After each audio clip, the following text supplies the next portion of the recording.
其實加入咗我哋泰康嘅會籍咧，我哋唔係真係間老人院以外咧，其實好多活動嘅。包括我哋好似香港國泰航空咁啦，有唔同嘅版本啊，有護理版、桌遊版。我哋其實呢期咧係推緊一啲嘅機票，等長者去唔同地方，中國嘅唔同地方去玩啊。咁所以咧，有個叫享樂旅居，旅居其實已經準備晒唔同嘅地方㗎啦。你哋嘅將來嘅目的地喺邊啦？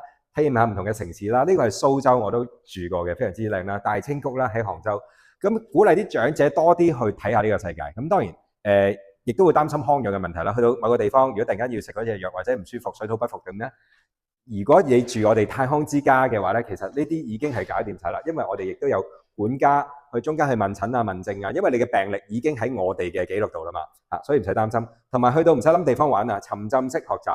入邊都係有唔同嘅導師啊、名師啊，學唔同嘅主題，每日都有活動，唔使諗啦。訂票渠道點呢？直接揾我哋 HWP，我哋會幫到你。